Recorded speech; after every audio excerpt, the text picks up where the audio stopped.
다윗의 DNA 네 번째입니다. 일터의 영광을 회복하는 다윗. 사무엘상 16장 21절, 23절, 또 시편 8장 5절, 6절을 보겠습니다. 같이 읽겠습니다. 시작. 다윗이 사울에게 이르러 그 앞에 모셔섬에 사울이 그를 크게 사랑하여 자기 무기를 드는 자로 삼고 하나님께서 부리시는 악령이 사울에게 이를 때 다윗이 수금을 들고 와서 손으로 단즉 사울이 상쾌하여 낫고 악령이 그에게서 떠나더라. 그를 하나님보다 조금 못하게 하시고 영화와 전기로 관을 세우셨나이다. 주의 손으로 만드신 것을 다스리게 하시고 만물을 그의 발 아래 두셨으니. 아멘. 우리가 지금 이 말씀을 이렇게 계속 살피는 것은 성경을 읽을 때 제가 이제 연결고리라고 표시하는 그 의미는 구약에 있는 말씀, 또 성경에 있는 말씀, 이런 말씀들이 나랑 무슨 관계가 있는지에 대한 연결고리를 찾아야 된다는 거죠. 특별히 고린도전서 10장 6절과 11절에 이런 일들은 우리를 위하여 본보기가 되었다. 그러니까 구약에 일어나는 모든 사건들은 다 우리에게 본보기가 되는 것이죠. 제가 그걸 메시지 성경으로 좀 읽어드리면, 똑같은 일이 우리에게 일어날 수 있습니다. 그러나 우리는 그들처럼 자기 마음대로 하려고 하다가 허를 잘리는 일이 없도록 조심하지 않으면 안 됩니다. 또 11절에도 보면 이 모든 것은 위험을 알리는 경고 표지입니다. 이 모든 것이 우리의 역사책에 기록된 것은 우리로 하여금 그들의 실수를 되풀이하지 않게 하려는 것입니다. 우리의 처지가 구약에 있는 성도들과 유사하다는 거죠. 그들이 처음이라면 우리는 나중이라고 할 수 있습니다. 네. 그렇죠.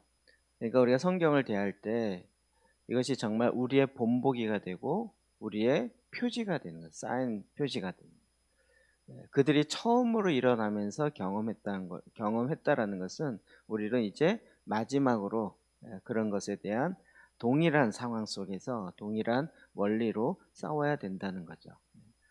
그런 의미에서 우리가 이제 다윗의 생애를 살펴볼 때 우리가 자꾸 다윗은 왕이니까 나랑 상관없어, 나는 왕이 아니잖아, 이렇게 생각하는 건 이 말씀이 지금 우리에게 하고자 하는 그 메시지를 놓쳐버리고 있다는 거죠. 그러니까 우리는 계속 이런 말씀을 볼 때마다 나랑 어떤 연결고리가 있는가 점을 살펴야 되는 거예요. 자, 우리가 지금 DNA를 계속 보고 있습니다. D, 예수님의 DNA에서 D는 Divine Truth, 하나님 사랑하라. 주님이 우리에게 명령한 두 가지, 하나님을 사랑하고 이웃을 내 몸과 같이 사랑하라. 그러니까 하나님 사랑은 말씀 사랑으로, 또 이웃을 사랑하는 사랑은 양육적 관계로, 그리고 이제 A는 땅끝까지 이뤄내 증인이 되라. 보냄받은 자의 사명, 사도적 사명이라고 얘기합니다. 이 세 가지가 주님이 우리에게 명령하신 것이고, 이것은 예수님에게도 그대로 삶 가운데 아주 핵심으로 녹아 있었던 것이고, 오늘날 우리에게도 이 세 가지가 아주 우리의 신앙인의 삶을 딱 압축해서 보여주는 핵심적인 거죠. 뭐 이것만 있느냐, 그렇지 않습니다. 굉장히 풍성하지만 우리의 가장 기본적인, 또 가장 본질적인 세 가지를 다루고 있다는 것입니다. 자, 이런 차원에서 오늘은 이제 다윗을 좀 보려고 합니다. 아까도 얘기했지만 다윗은 왕이었지만 우리는 왕이 아니지 않느냐, 이건 잘못 알고 있다 그랬죠. 이제 이런 연결고리는 제가 설명을 안 하려고 많이 합니다. 그러다 보니까 또 최근에 듣는 사람들은 잘 이해를 못하는 부분이 있어요. 우리는 신약에 있어서 제사장일 뿐만 아니라 또 뭐죠? 왕 같은 제사장이죠. 다윗처럼 다스리고 통치하는 일을 우리도 해야 되는 거예요. 그렇다고 또 다윗처럼 나도 내 국가를 만들어야 되겠다 이렇게 생각하면 큰 오해죠. 하나님의 나라. 자, 그런 측면에서 다윗이 그가 왕이 되면서 그의 생애 가운데 어떤 DNA가 있었는가, 왕이 되기 위해서 하나님이 뭘 준비시키셨는가, 이런 점들이 바로 우리에게 너무나도 큰 도움이 된다는 것입니다. 이제 왕으로서의 사역, 킹 워크라고 그랬는데 왕됨의 사역 이렇게 보통 얘기합니다. 보면 다윗이 그냥 어느 순간 딱 왕이 된 게 아니죠. 골리앗을 무찌르기 전부터 이미 그는 여러 가지로 그의 삶의 영역 가운데서 이미 어느 정도 그의 내면이 다스리고 또 거기에 하나님의 임하심, 임재가 있었던 것을 봅니다. 사울이 마음이 불편하고 그럴 때 악기하는, 하나님을 찬양하는 이 악기하는 자를 불러라. 자, 사무엘상 16장 21절입니다. 시작. 다윗이 사울에게 이르러 그 앞에 모셔서매 사울이 그를 크게 사랑하여 자기의 무기를 드는 자로 삼고. 네. 이미 골리앗과 싸움하기 이전부터 다윗은 사울 왕 앞에서 음악을 하고 그 하프를 연주할 때 악기가 떠나가고, 그래서 다윗을 뭘로 삼았다고요? 자기의 무기를 드는 자로 삼고. 이 고대 전쟁에는 갑자기 이름이 생각 안 나죠? 사울 왕의 아들 요나단. 요나단. 제가 그 주석을 보고 깜짝 놀랐어요. 그 당시에 요나단이 갖고 있었던 칼을 다윗에게 나누는 이 상황이 있는데, 그 당시에 칼을 들고 있는 사람은 왕자밖에 없었다는 거예요. 아주 좀 이게 한참 살펴봐야 될 것이지만 그런가? 우리는 그냥 오늘날 전쟁 생각하잖아요. 자기가 쓰고 있는 무기를 줬나 보다 이렇게 생각하는데, 그 당대에는 정말 칼을 그렇게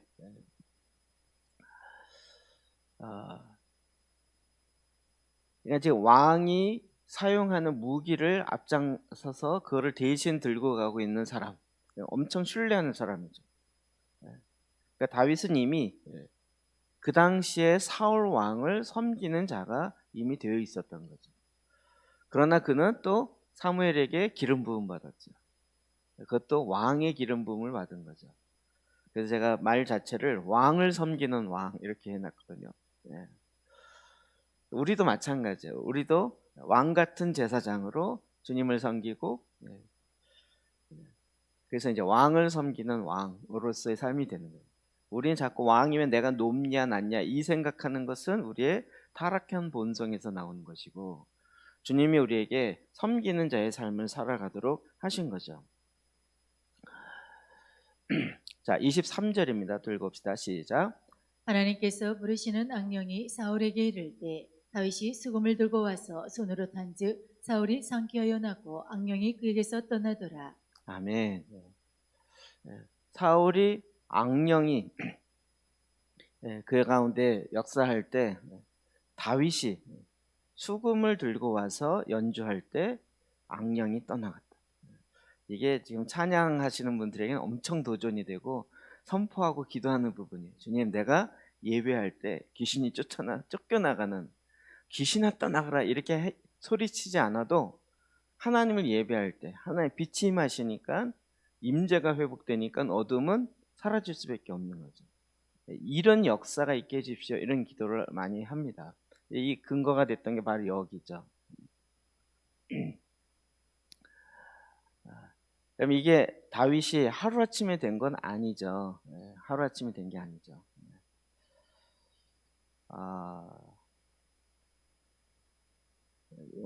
우리 교회 성도들은 어느 정도 알지만 또 요즘에 좀 새로 오신 분도 많고, 그래서 저희 교회 예배 드릴 때 좀 특징 있는 것 중에 하나는 소파를 봅니다. 소파를. 그런데 저는 이제는 다 알 것 같았는데 모르는 사람이 많더라고요. 엊그제도 보니까 저 악기 뭐예요? 이러면서 무슨 악기죠? 그래서 무슨 나팔이에요? 되게 재밌는 질문은 예수님 다시 오실 때 부는 그 악기예요? 소파르. 그러니까 성경에 나팔을 불었다 하는 것은 다 그 소파르죠. 물론 그렇게 큰 거는, 긴 거는 우리가 이제 최근에 이렇게 연주용으로 나온 거고, 다윗은 조그마한 걸 불었습니다. 들고 다니기 편하고 딱 차고. 근데 관련된 일화가 있는데 제가 그것을 볼 때 정말 너무 좋더라고요. 찬양할 때도 좋고 기도할 때도 좋고, 또 이제 그런 집회들을 여러 군데 이렇게 다녀볼 때 소파루가 있으면 좋겠다. 그래서 제가 이스라엘 갔을 때 하나 샀습니다. 가는 첫 해에 소파를 좀 그 당시 제가 보기에 좋아 보이는, 그 샵에서 제일 비싸고 제일 좋아 보이는 거를 살려고 그랬는데 너무 비싸서 놨는데, 그 모습을 다른 목사님 옆에서 보고 너무 측은히 여기사 목사님 내가 보태주니까 사세요 이래가지고 어쩔 수 없이 샀습니다. 그래서 그걸 저는 부르려고 많이 해봤는데 안 되더라고요. 예. 그래서 이걸 막 불고 싶은데 그냥 소위 말하는 삑사리만 나죠. 삐삐삐 소리는. 그래서 정말 막 연습하고 그러는데 이게요. 그 나팔 부는 거, 피리 부르는 거하고 비슷하거든요. 그러니까 이게 입으로 우리는 이 나팔이 나는 것 같지만 사실은 이 입술에서 나는 거예요. 입술에서 이 소리가 나대요. 뿌뿌뿌 이렇게요. 그러니까 풀피리 빌을 때 그 풀피리가 따다다 하면서 그 입술의 떨림이 고게 되면서 거기에서 입에서 소리를 만드는 거예요. 뿌뿌뿌뿌.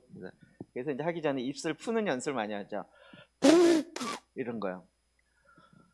그래서 제가 이걸 연습을 많이 했어요. 저는 나름대로 복식호흡 할 줄 알고 뭐 해서 근데 소리가 나긴 하는데 잘 안 나요. 제가 막 그리고 이거 몇 번 하면요 배가 고프고 배가 확 꺼져요. 그래서 저는 많이 무단히 애를 썼는데 잘 안 된다 막 이러고 이제 하다가 안 되겠다. 내가 못하면 누군가를 시키면 되니까. 그래서 성도들한테 막 얘기했는데 아무도 도전을 안 해요. 그래서 언젠가 제가 제 방에 있는 소파 한 3개인가를 갖고 와가지고 주일날 예배 시간에 여기다 딱 10,000원을 놓고 이걸 불 줄 아는 사람 10,000원을 드리겠습니다. 그랬더니 몇 명이 나왔어요. 하나 어린아이는 원래 불었어요. 원래 부는 아이였어요. 그냥 자신 있게 딱 나오고요. 그런데 한 집사님이 예상하지 않았던 집사님이 나왔어요. 나중에 알고 봤더니 야, 목사님이 저렇게까지 하는데 당신이 누가 옆구리를 확 찔러서 그러는데 나와 있더래요. 그래서 그냥 자기 한 번도 안 물어봤고 불지도 모르고 이게 진짜 이게 또 창피함을 당하겠구나 이러고 그냥 나왔는데 그 자리에서 이 부러진 거예요. 너무 장황하게 확 부러진 거예요. 본인도 놀란 거예요. 이야 이게 뭐지? 그 후로 이제 불게 된 거예요. 그래서 우리 소파로 부는 집사님 제가 농담 삼아 얘기하는데 어떻게 부냐고 물어보지 마세요. 몰라요. 그냥 부러진 거예요. 그냥 부러진 거예요. 그게 이제 알게 돼서 나중에 이제 소파도 좋은 거 사고 그리고 이제 이렇게 불면서 거기에 대한 의미 또 방법 이런 것도 이제 나름 공부했죠. 이제 올 1월 때 2월에 이스라엘 갈 때도 같이 간 거죠. 해프닝 많았습니다. 갈 때 저희 터키 건너 가잖아요. 근데 터키 공항에서 걸렸어요. 나오는데 이게 뭐냐. 되게 길고 딱딱한 거니까 무슨 무기냐 이래가지고 경찰 몇 명이 둘러싸고. 근데 이 사람들도 공항에서 처음 보는 거예요. 그게 또 좀 비싼 고가니까 집사님이 이게 화물로 못 붙이고 이게 품에 품고 갔는데 처음 보는 거예요. 이게 무슨 무기냐, 이게 흉기지 무기냐 이래갖고 난리가 난 거예요. 근데 이걸 또 막 영어로 설명이 안 되니까 막 우리도 몇 명 갔는데 뭐 오지 말아라 그리고 막 공항 저기 뭐야 이미그레이션 하는 데에서 그랬더니 이제 그 제일 뒤에 최종 책임자 경찰복 딱 입고 그 사람한테 가더니 이게 뭐 이만희면 설명하더라고요. 그래서 딱 보더니 그래? 이게 악기라고? 그러면 너 한번 불어봐 이렇게 된 거예요. 그래서 저는 내심 잘 됐다. 터키예요. 네, 이슬람 국가 터키 공항. 아까 그 집사님이 이제 잘 됐다 했어. 그 공항에서 막 불었어요. 그랬더니 막 모든 사람이 한 대충 뭐 몇백 명 될 것 같아요. 소리가 빡 하고 전체가 울리니까 다 쳐다보는 거예요. 우리는 막 조마조마해서 기다리고 있었던 우리 팀은 박수 막 치고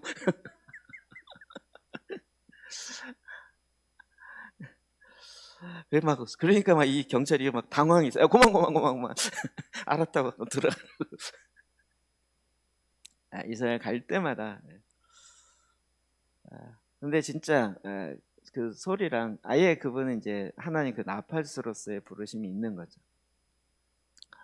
그래서 이제 기도할 때나 더 찬양할 때 하나님께서 성령께서 주시는 그 사인들이 있으면 거기에 맞춰서 맞는 걸 부르는데 정말 하나님께서 이렇게 그건 좀 특별하게 세우셨기 때문에 정말 그 기름 부심이 너무 강해요. 네.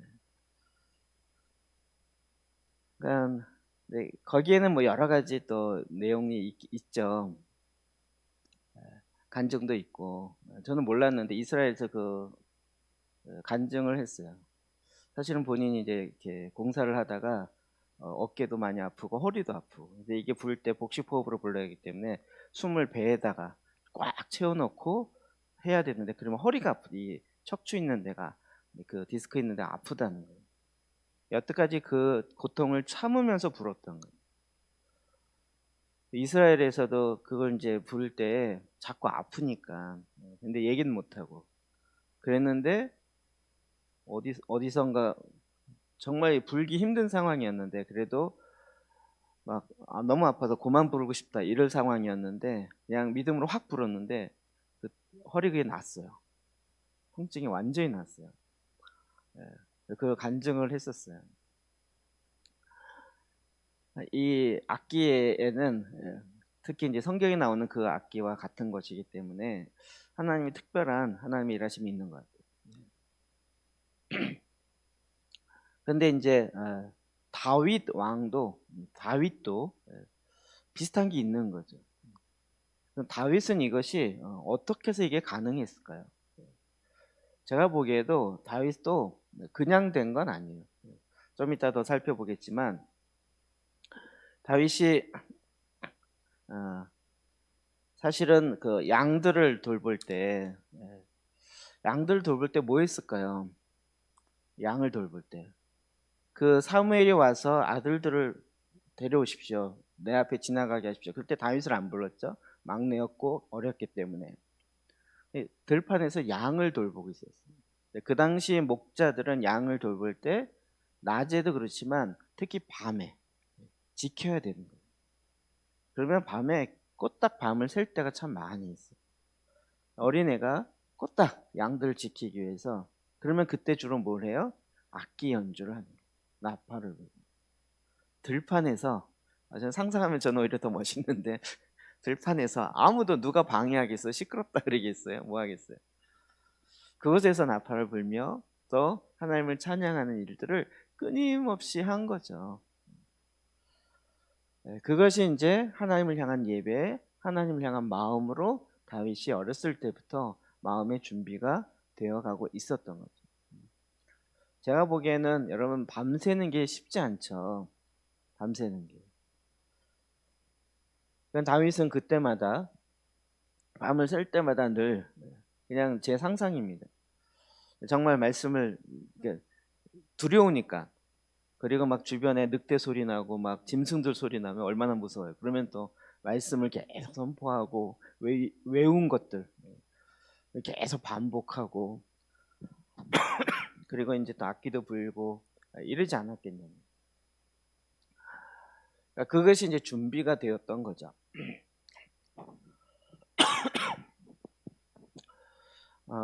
이 악기가 이렇게 쓰일 거라고는 생각을 못했죠. 저도 지금 보면 그런 게 너무 많다고 이야기 드렸죠. 제가 이 행정이나 또 이 책 또 그런 거 정리하고 관리하고 이런 거에 나름 은사가 이제 그쪽에 관심이 많은 거죠.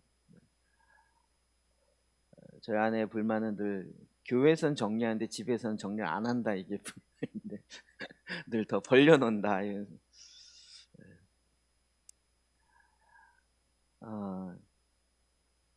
근데 나중에 보니까 지금 보면 그게 다 쓰이는 거예요. 지금 다 쓰요. 저희 아내도 그냥 교정 보는 거. 그때는 그냥 이렇게 알바 비슷하게 이렇게 하면서 했던 것이 지금은 여러분 나오는 모든 책은 다 저희 아내의 손을 통과하지 않으면 나오지가 않아요. 이번에도 재판하려고 그러는데 너무 교정이 안 돼 있어서 아예 거의 다시 처음으로 하는 것처럼 그러니까 이런 것들이 다 쓰이는 거야. 심지어는 엊그제 우리 이번에 스쿨 때문에 택배 보내는데요. 정말 택배 공장처럼 만들어서 넣고 지금 표현이 웃기지만 택배 은사 있는 분도 좀 있더라고요. 그래서 이게 뭐 이런 것들도 다 쓰이는 거예요.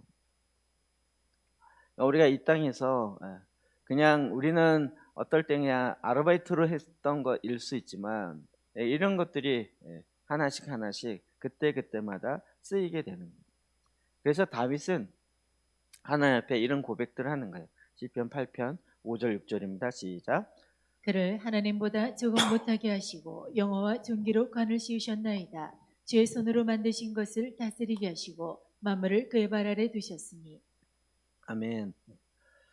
우리가 내가 나를 생각하는 것보다 하나님께서 나를 생각하는 것이 훨씬 크고 높고 또 정확합니다.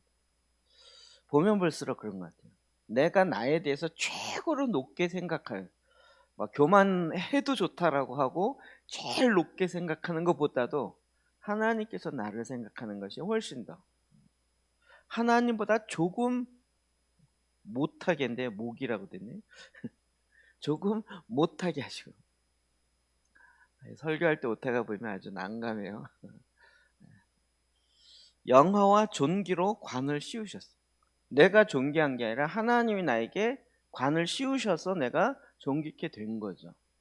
그러니까 나는 귀한 사람이야. 내가 아무리 얘기해도 그거보다 하나님께서 나에게 존귀의 관을 씌우실 때 가장 크고 가장 놀라운 거죠. 주의 손으로 만드신 것을 다스리게 하시고 만물을 그의 발 아래 두셨다. 그럼 이걸 계속 끊임없이, 왜요? 하나님이 인간을 통하여 이 땅을 다스리게 하려고. 이게 하나님의 창세전의 계획이었고, 여기 믿는 사람 믿지 않는 사람 상관없다는 거 아시죠? 믿지 않는 사람이라도 인간의 창조 목적 자체가 이 땅을 다스리게 하는, 그가 잘못된 마음의 잘못된 동기로 다스리고 있다 할지라도 그 다스림은 하나님으로부터 오는 거예요. 그래서 어떨 때는 다스리다가 파괴하기도 하고 더 문제를 일으키는 경우도 있고, 그럼 그것도 그리스도인이라고 그렇지 않다는 건 또 없죠. 하나님의 뜻에 의해서 물론 다스려야 되지만, 그러면서 이 다스림에 대한 이 수업과 이런 일들을 끊임없이 주님은 하게 한 거죠. 골리앗과 싸움이 있어서 다윗이 나아갈 때 그 나갈 수 있는 근거를 대는 장면이 굉장히 저는 충격이었습니다. 그게 이제 사무엘상 17장 37절에 나옵니다. 같이 한번 읽어봅시다. 시작. 또 다윗이 이르되 여호와께서 나를 사자의 발톱과 곰의 발톱에서 건져내셨은즉 나를 일 블레셋 사람의 손에서도 건져내시리이다. 사울이 다윗에게 이르되 가라 여호와께서 너와 함께 계시기를 원하노라. 네, 네가 저 키가 저렇게 크고 저렇게 용사, 이런 사람을 이길 수 있겠느냐? 그럴 때 이 어린 다윗이 뭐라고 얘기해요? 하나님이 나를 사자의 발톱과 곰의 발톱에서 건져내셨다. 그러니까 다윗이 이 경험이 있는 거죠. 밤에 양을 지키고 있을 때 사자들이 양을 먹으려고 오는 거예요. 그러면 누가 싸워요? 다윗이 나가서 싸웁니다. 이때 사자의 발톱에서, 그러니까 사자와 어린아이의 싸움, 이런 거죠. 여러분, 웬만한 사람은 싸우려고 하진 않죠. 그냥 양 한두 마리 빨리 먹고 가라. 난 조용히 숨어 있을게. 이게 빠르다라고 생각할죠. 잘못하면 자기가 죽으니까. 근데 그때 양을 지켜요. 그러기 위해서는 자기가 나가서 싸워요. 게다가 더 무서운 게 사실은 곰의 발톱에서 나를 건졌다는 거예요. 곰과 싸운다는 건 상상이 안 가죠. 우리 곰 귀엽다라고만 생각하는데, 이 싸움 두 가지만 생각해봐도 진짜 평생에 한두 번 있을까 말까 한 일인데, 다윗은 늘 그것이 지켜야 하는 거예요. 그런 맹수로부터 이 양들을 지켜야 하는. 그리고 그때 어려움이 있을 때마다 나가서 싸웠고, 자기가 보기에도 이길 수 없는 싸움인데 하나님이 나와 함께 하셨고, 하나님이 나와 함께 하셨기 때문에 이 싸움에서 이길 수 있었다고 다윗은 고백하는 거예요. 여러분이 어린아이가 야 내가 힘이 센가 보다, 내 힘 세서 내가 이겼어, 이렇게 되면 큰 착각이죠. 이런 가운데서 하나님이 나와 함께, 그러니까 이건 도저히 이길 수 없는 싸움이라고 모든 사람이 다 인정하고 나도 그것이 인정이 되는데 하나님이 나를 도우셔서 이 싸움에서 이길 수 있었다. 그거랑 똑같은 원리로 저 골리앗도 하나님이 함께 하심으로 말미암아 이길 수 있다. 이렇게 나갑니다. 그러니까 지금 양들을 지키면서 곰과 싸우고 사자와 싸웠던 게 뭐예요? 왕의 수업인 거죠. 우리가 지금 일상 현장에서 일터에서 그냥 일상적으로 아이들의 뭐 밥을 챙겨줘야 된다든지 뭔가를 내가 해야 될 것들 있잖아요. 그거를 충실하게 하는 것 자체가 왕의 수업이 되는 거예요. 아까도 얘기했지만 그렇게 밤을 새면서 지킬 때 하나님을 예배하고 나팔을 불고 소파를 불고 그리고 말씀을 묵상하고 그러면서 그 안에 하나님이 함께 할 때 갖는 하나님의 임재로 말미암아 하나님의 축복 이런 것을 어렸을 때부터 그는 끊임없이 근데 어린 제일 막내가 갔을 때 하나님이 얘다 얘에게 기름 부어라 그러면 하나님의 마음에 합했을 때가 언제일까요? 사도행전에 나타난 다윗은 하나님의 마음에 합한 자다. 이게 나중에 왕이 되고 한참 후가 아니라 이미 어렸을 때부터 그는 하나님의 마음에 합했다는 걸 알 수 있어요.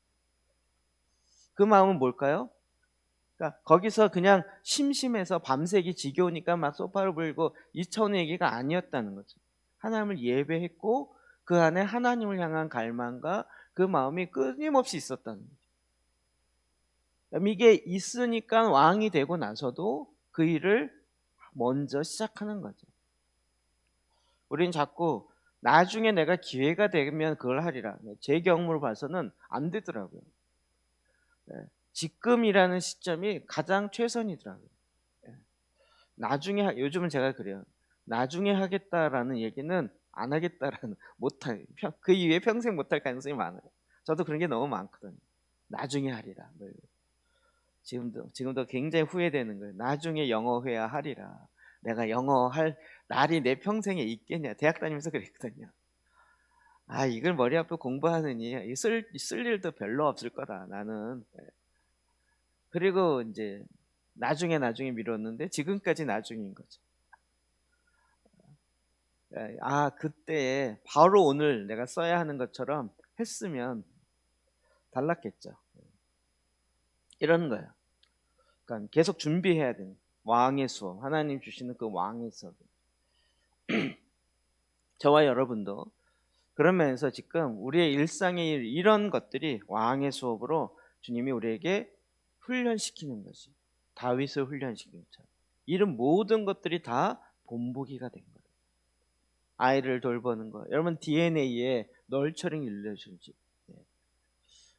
그 사람들을 돌보는 거. 여러분 이런 것도요. 하나님께서 훈련시키는 굉장히 좋은 것이에요. 양육할 거.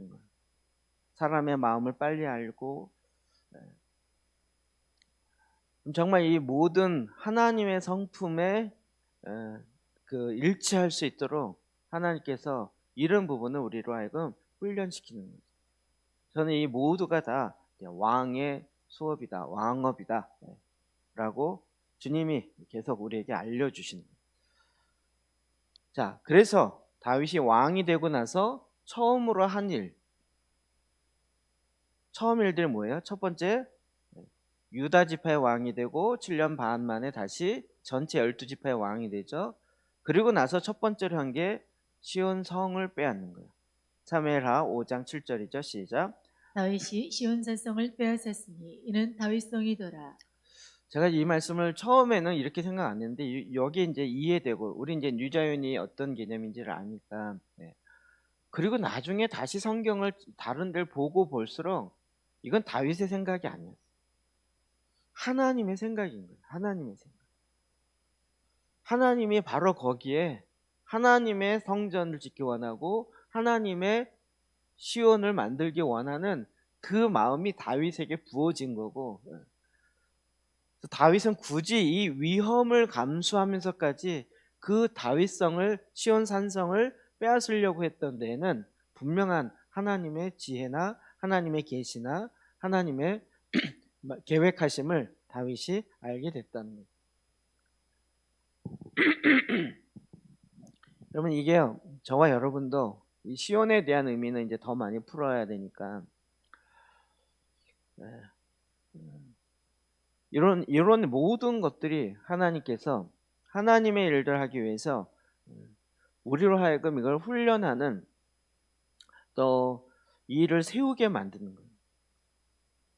그래서 제가 이제 뭐 선교단체 사역부터 시작해서 물론 이제 제 모교에서 전도사를 했기 때문에 중학교 2학년 때부터 주일학교 교사했다 그랬잖아요. 그래서 제가 성경학교 도사입니다. 성경학교를 저는 한 번밖에 못 해봤어요. 주일학교 다니면서. 그런데 제가 성경학교 교사로는 한 15년인가 한 것 같아요. 여름성경학교.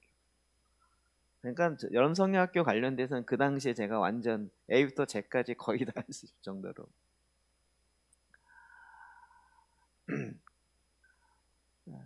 이 얘기 왜 했죠?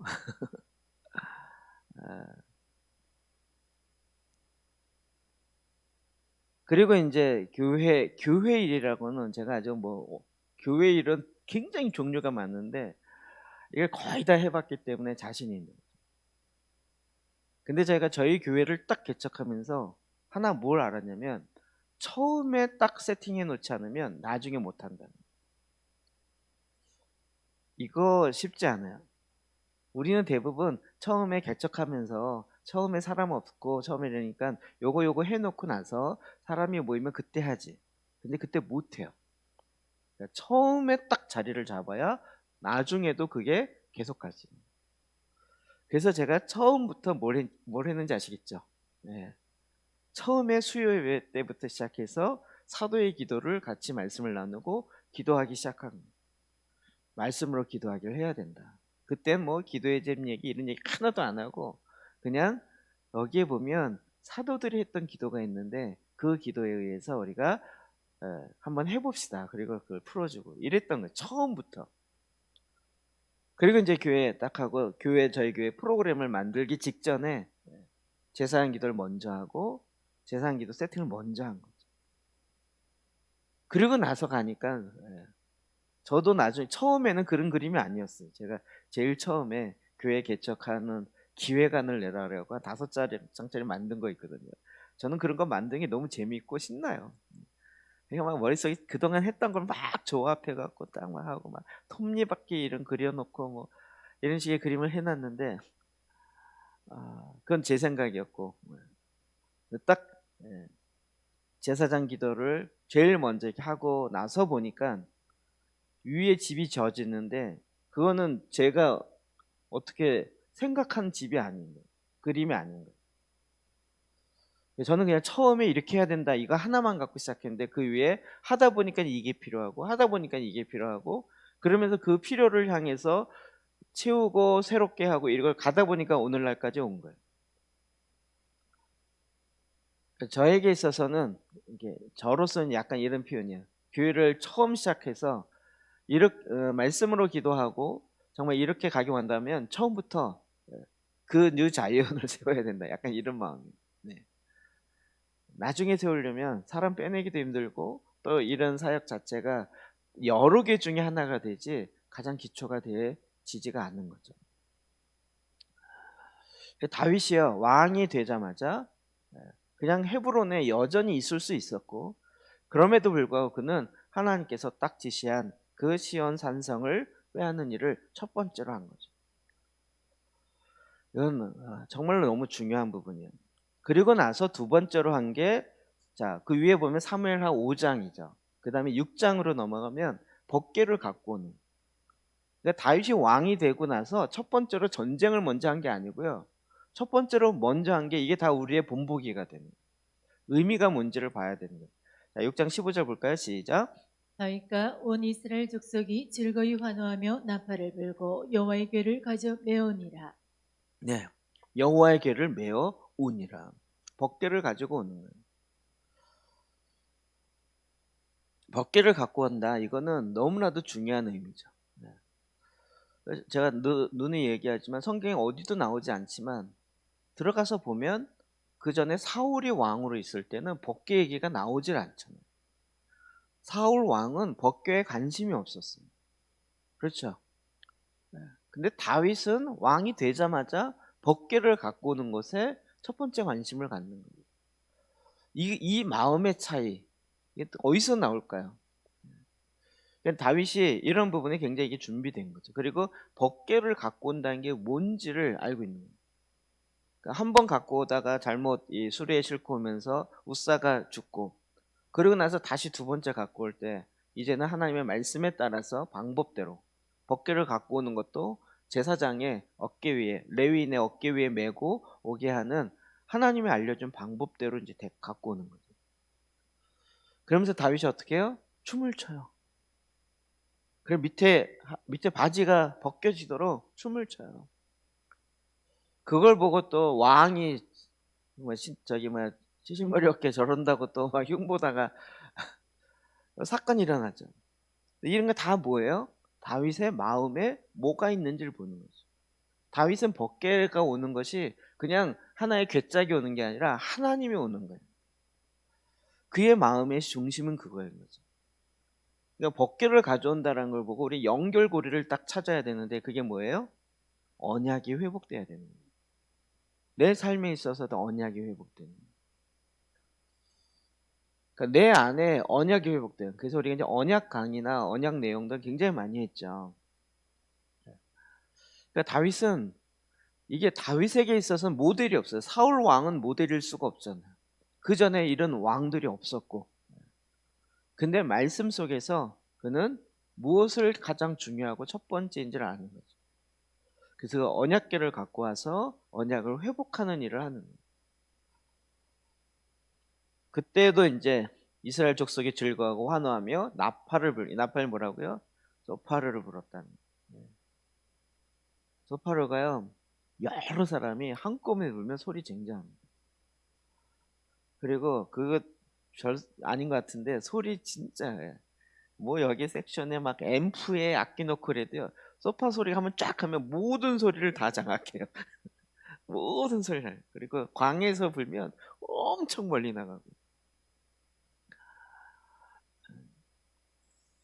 정말 이게 기뻐해서 즐거워 부르는 그 소리가 땅끝까지 퍼지는 그 정도의 그림을 그릴 수 있는 거죠.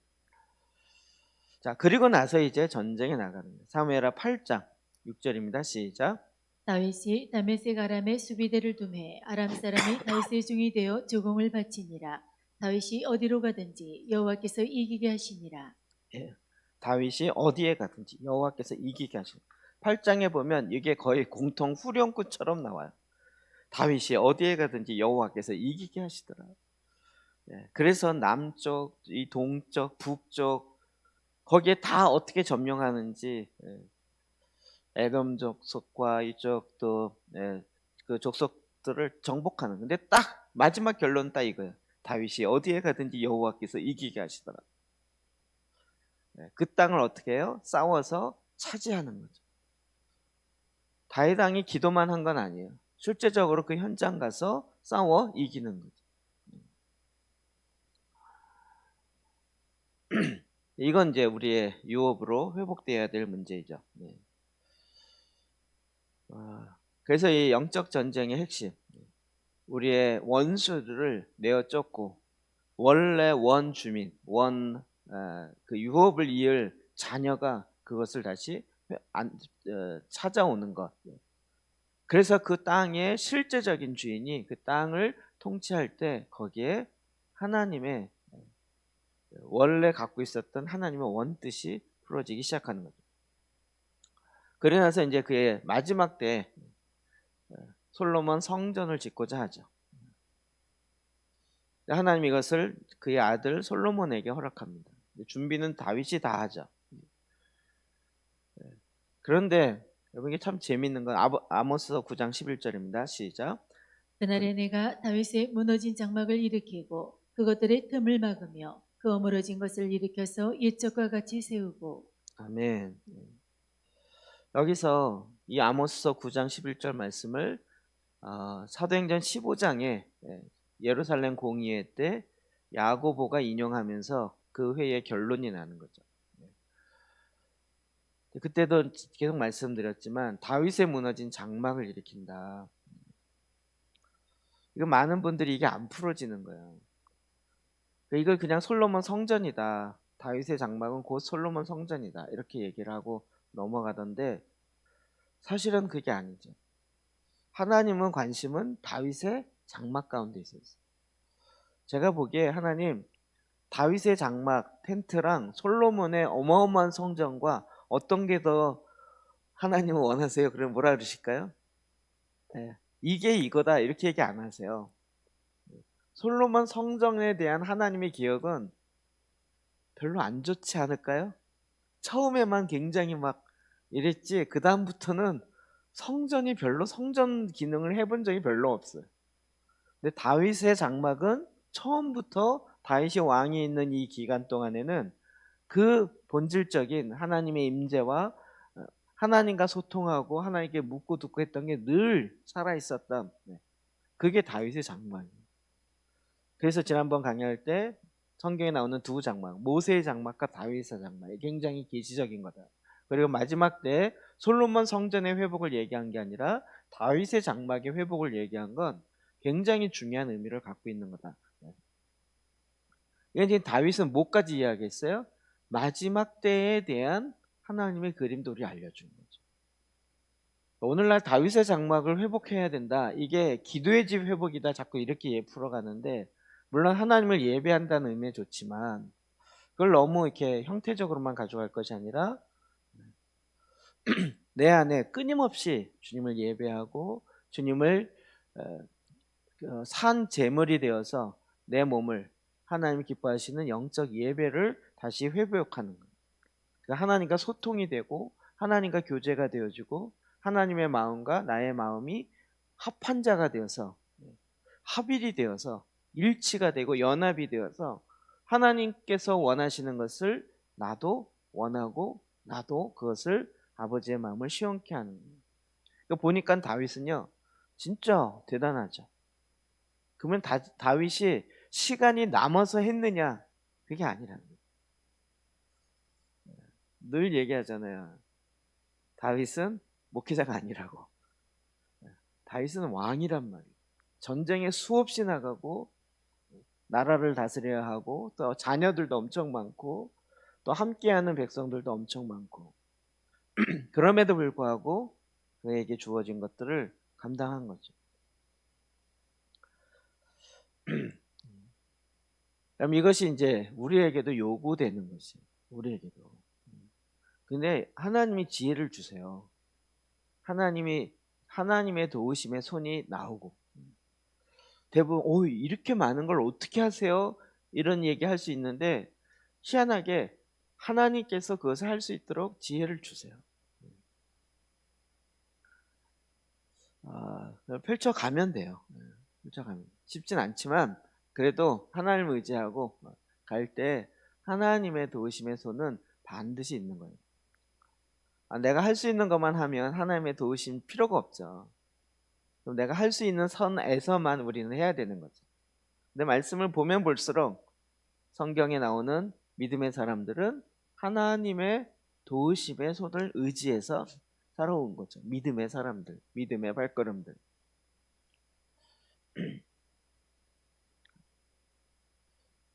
특별히 다윗은 이런 모든 부분에 있어서 모든 삶의 현장에서 하나님이 함께 하셨고 그래서 그걸 통해서 이 땅에서 그에게 주어진 그 사명들을 감당할 수 있는 거죠.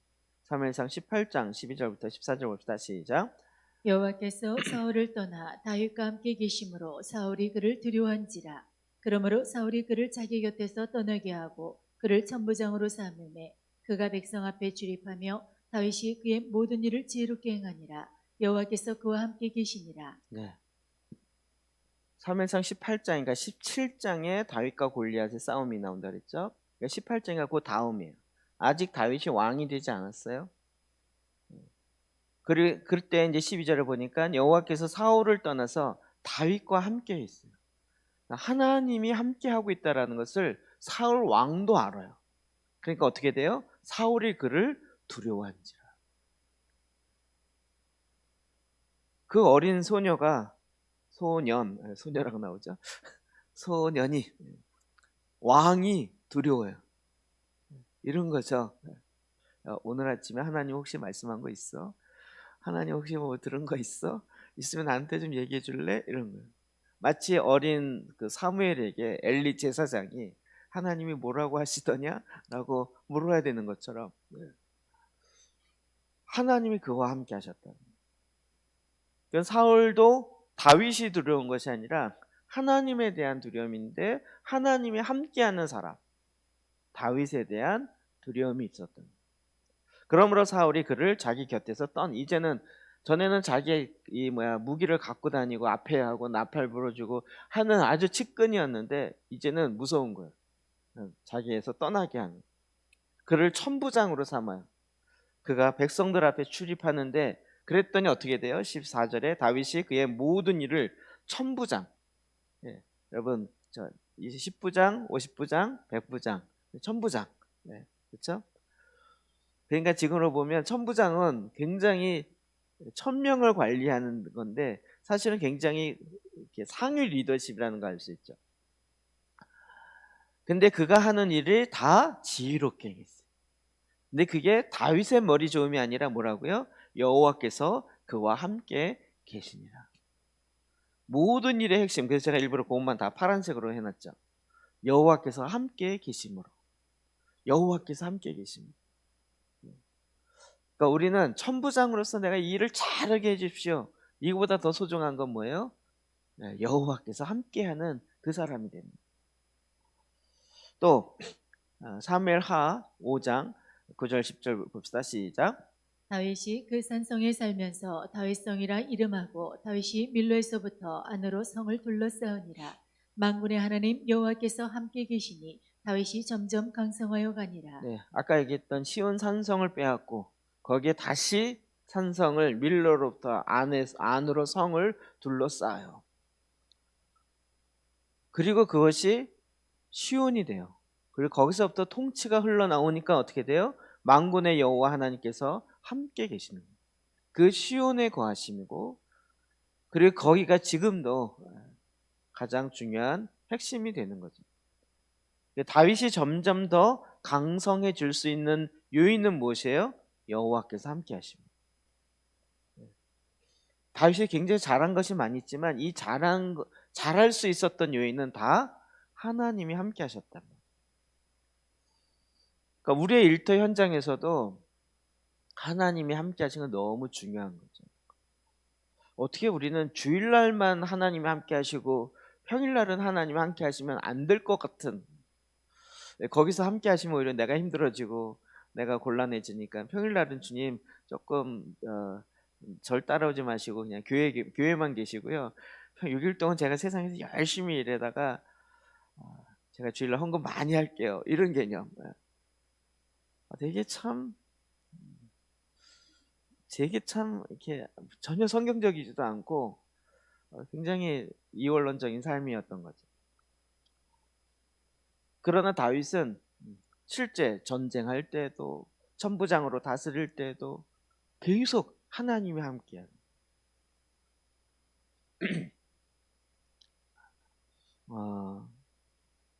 그러니까 우리의 지금 이 모든 것의 핵심이 무엇인가?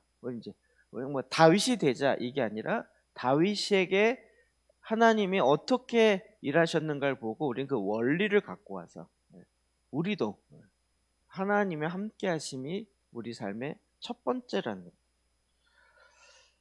자, 역대상으로 넘어가서 17장 2절입니다. 시작. 나단이 다윗에게 이르되 하나님이 왕과 함께 계시니 마음에 있는 바를 모두 행하소서. 나단 선지자가 다윗이 정말 내 마음에 하나님의 성전을 짓고 싶다 이랬을 때 나단이 바로 오케이 했어요. 하나님께 묻지도 않고. 선지자인데 왜냐하면 뭐라고 돼 있어요? 나단 선지자가 다윗에게 아뢰되 하나님이 왕과 함께 계시니. 그가 왕의 삶을 계속 보면 이게 완전히 트레이드 마크예요. 왕은 하나님이 늘 함께 하신다. 왕이 뭘 하더라도 하나님이 함께 하시니까 뭐가 된다 이거예요. 그런데 전혀 생각지도 않은 하나님의 성전을, 나는 이런 왕궁에 있는데 하나님의 저 언약궤는 저 텐트에 있으니 내가 성전을 짓고 싶습니다. 이럴 때 그냥 나단 선지자가 무조건 이렇게 한 거예요. 하나님이 함께 하시니 성전 얼마든지 지을 수 있고 할 수 있으십니다. 하십시오. 이렇게 된 거죠. 근데 이제 주님이 나단 선지자에게 그날 저녁에 아니다. 그의 아들이 짓게 하고 그의 왕권은 그의 가문 가운데 유지하게 해줄 것이다. 이 얘기를 하는 거죠. 그러니까 아예 선지자도 공인해 줬어요. 여러분 사실 하나님이 함께하는 사람 우리는 늘 선지자 이렇게 생각하잖아요. 하나님의 말을 대언하고 그런데 그 선지자가 공인해 준 하나님이 함께하는 사람입니다. 이건 뭐 너무 소중한 거예요. 역대하 11장 17절 볼까요? 이게 후대에도 보면 이게 그대로 흘러내려가는 거 볼 수 있습니다. 17절 읽읍시다. 시작. 그러므로 3년 동안 유다 나라를 도와 솔로몬의 아들 르호보암을 강성하게 하였으니 이는 무리가 3년 동안을 다윗과 솔로몬의 길로 행하였음이더라. 아멘.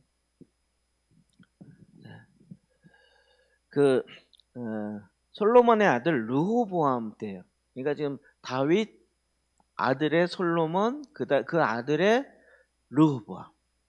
근데 르호보암도 초기에는 잘했다는 거예요. 3년 동안은. 왜냐하면 이는 무리가 3년 동안 다윗과 솔로몬의 길로 행하였습니다. 뭐죠? 다윗이 행했던 하나님과 함께하는 거. 물론 이제 다윗도 실수 많이 하고 솔로몬도 엄청 실수했죠. 근데 지금 여기서 하는 얘기는 뭐죠? 하나님이 함께했던 그것을 이 손자 르호보암도 3년 동안에는 그걸 행했다는 거예요. 그랬을 때 하나님이 강성하게 했다는 거예요. 그러니까 한 나라가 강성해지고 약해지고 하는 건 뭐에 달려진 거예요? 하나님이 함께 하느냐예요. 경제가 어려워지고 이게 세계 정세가 어떠고 이런 얘기가 아니고 하나님이 함께 하심으로. 오늘도 우리에게 첫 번째로 회복해야 될 게 뭐죠? 내가 하나님이 함께하는. 이 하나님이 함께한다는 게 뭘 의미하냐? 그건 우리 또 DNA로 풀어내야 돼요. 말씀이 내 안에 거한다. 주님이 오셔서 내가 너 안에, 너희가 내 안에 거하면 무엇이든지 구하라. 이 얘기가 뭘까요? 우린 지금 이걸 구원의 절규로 얘기하니까 금방 이해되죠? 성육신의 삶이 내 안에 이루어집니다. 말씀이 육신이 되어 내 안에 나타나. 그래서 말씀이 육신이 되어서 내 안에 들어오니까 무슨 일이 일어나요? 내 안에 있는 어둠이 드러나지고 이 어둠이 나타남으로 그것을 회개하고 이런 십자가의 절기, 사순절이 일어난다. 그리고 그것을 예수 그리스도의 십자가에 못 바꿀 때 주님이 내 안에 그리스도의 생명이 드러나서 부활의 절기가 이루어지기 시작합니다. 그리고 이 생명은 어디랑 연결돼요? 승천절에 하늘과 연결됩니다. 그리고 이제 하나님의 성령이 임하셔서 우리는 하나님의 영으로 말미암아 이 땅에 살아가는 사람이 되는 이 절기에 따르는 흐름이 이제 우리 안에 들어오기 시작합니다.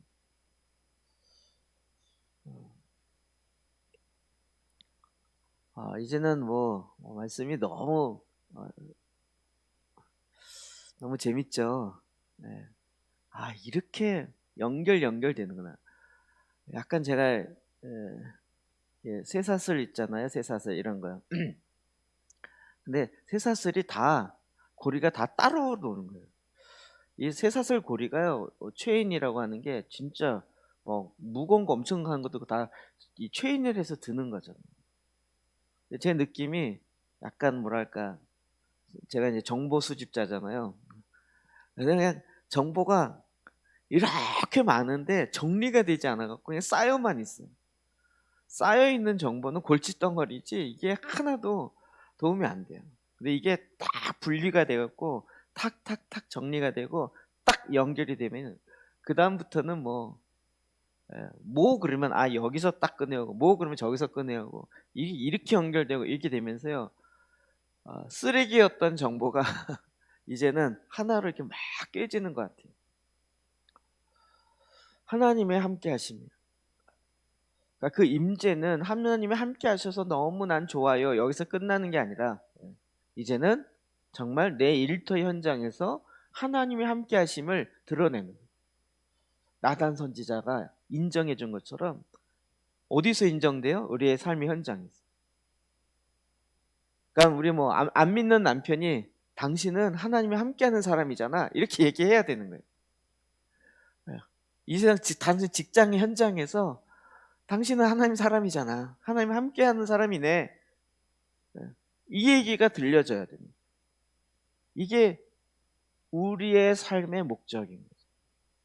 이게 막 엄청 높은 수준의 그게 아니라 하나님의 말씀에 따라 살기 시작하고 우리가 초대교회에 이런 영적 훈련과 도움을 받으면서 성장해가는 하나님의 역사를 보는 거였죠. 할렐루야죠. 제가 어제도 저희가 이제 내일 스쿨이 진행되잖아요. 오늘 끝나면 이제 조별 모임하고 그리고 오늘 2시에 내일 스쿨 신청하신 분 이제 영상 테스트를 한번 할 겁니다. 그래갖고 쫙 봤더니 와 이번에 진짜 저희 교회 성도는 10명인가? 밖에 안 되더라고요. 73명인가 약간 70명보다 오버했는데 근데 막 다국적이에요 진짜. 뭐 카나다에서 오고 LA에서 왔다가 취소됐나요? 다 취소했나? 미국 쪽에서 호주에서 말레이시아에서 막 이게 막 진짜 전 세계에서 물론 한 분씩 오셨지만 6개 나라인가 5개 나라예요. 그래서 나머지 60분들도 뭐 보니까 부산, 광주 뭐 진짜 어디서 어떻게 알고 오셨는지 어쨌든 제가 이렇게 예상하고 한 게 아니라 그냥 한 거죠 그냥. 어쨌든 딱 그렇게 해서 지금 70명 넘어서 더 이상 신청 받을 수가 없고 일단 이렇게 진행하게 되었어요. 하나님 일하심이 참 놀라워요. 그렇잖아요. 우리가 가서 연결한 것도 아니고 뭐 스쿨 해주세요라고 부탁한 것도 아니고 정말 하나님이 거기에 필요에 맞게 딱 채우시고 그 일을 주님이 이끌어 가시는 거죠. 할렐루야죠. 할렐루야. 제가 마침 간증할 게 이번 주에도 너무 많은데 지금 시간이 다 돼서 그러니까 다윗이 그거였어요. 내가 이스라엘을 부강한 나라를 만들겠다. 이게 목적이 아니었고 하나님이 함께하는 하나님이 원하셨던 그 일을 내가 주님과 함께 하겠다. 이거죠. 그러니까 우리도 이 나라를 위해서 기도한다 그럴 때 잘못하면 하나님 대한민국이 1등 되게 해주십시오. 대한민국이 제일 잘. 그거 소용없다니까요. 세계에서 경제적으로 1등하고 막 선교 1등하고 그런데 한 10년 지난 다음에 아무도 없더라. 이렇게 될 수 있는 거예요. 역사를 보면 영국이 선교 진짜 열심히 했잖아요. 근데 지금은 영국도 미국도 선교 대상국으로 바뀌었다는 거 아니겠어요? 한국도 지금 젊은이와 다음 세대가 선교 대상국으로 가고 있고. 그러니까 1등 하는 게 목적이 아니고요. 뭐가 목적이에요? 하나님이 함께 하셔서 하나님의 뜻과 하나님의 계획이 풀어지는 그런 나라가 되는 거죠. 그런 나라. 그러니까 여러분 이 기도의 포인트를 잘 잡으셔야 됩니다. 우리가 이 다윗의 이런 걸 보면서 우리가 왕으로 무조건 우리는 대한민국을 위해서 기도할 자들인데 우리가 그냥 그래놓고 성경에 나라를 위해서 기도하라 그랬다고 그리고 이제 기도하는데 내용을 들어보면 내 마음대로 기도가 많은 거예요. 우리나라 잘 되게 하시고 부강하게 하시고 문제가 풀어지게 하시고 이런 차원. 하나님은 그걸 원하시는 게 아니고 하나님의 마음에 합한 자가 되어서 하나님의 마음에 있는 그림, 이 그림이 어디서부터 시작돼서 사실은 아브라함에게부터 이야기한 거죠. 내가 너로 열방의 아비가 되게 할 것이다. 그래서 우리가 얘기하는 이스라엘은 장자의 나라라는 첫째 형, 첫째 하나님으로부터 축복받고 그 축복이 이제 우리에게까지 흘러가는 하나님의 일하심, 이걸 우리에게 원하셨다라는 거죠.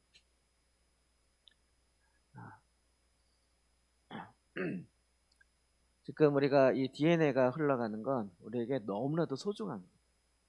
그러니까 우리가 지금 어마어마한 일을 해야 된다 이런 부담감 좀 내려놓으시고요. 가장 우리가 해야 될 건 그냥 DNA예요.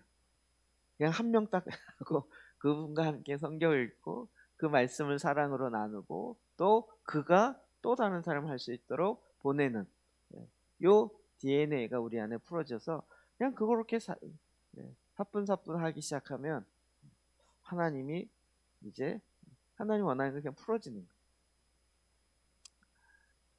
주님께서 정말 모두에게 이와 같은 하나님의 일하심이 우리의 일터 현장에 풀어지기를 주의 이름으로 축복합니다. 여러분 자꾸 내가 다니는 교회를 이걸 풀어놓으려고 하시는데요. 여러분 그건 아니에요. 자꾸 이제 요즘에 그런 일이 종종 일어나는데 그건 막아야 될 일이에요. 교회 일이 이걸 풀어지게 하려면 목사님들을 통해서 풀어져야 이게 가능하지. 그렇지 않으면 이게 꼭 부닥쳐요. 그래서 은혜 너무 받은 사람 무서워요. 조심하셔야 돼요. 이해되시죠? 그래서 그거를 해서 와 우리 교회도 막 이런 거 해야 돼 이래갖고 막 사명감 가져가지고 목사님 이거 해야 되고 막 이래야 됩니다 이렇게 얘기하면 이건 굉장히 위험한 일이에요. 실제로 이제는 하나님이 원하시는 그 나라, 하나님 원하시는 하나님의 임재, 하나님이 함께하는 제일 좋은 건 딱 이거야. 너의 삶에 하나님이 함께 하시잖아요. 이 이야기를 다른 사람으로부터 듣는 거야. 내가 선포하는 거 말고요. 내가 막 선포하는데 다른 사람 아무도 인정 안 해. 이거 얼마나 생각만 해도 웃기네요. 나는 하나님의 사람입니다. 근데 주변에서 H 이러면 진짜 아니죠. 네, 정말 우리는 하나님의 임재가 회복되어지고 하나님의 그 성육신의 이 신비가 우리 안에 풀어지는 그러한 믿음의 사람으로 이 시대에 온전히 살아가시기를 주의 이름으로 축복합니다.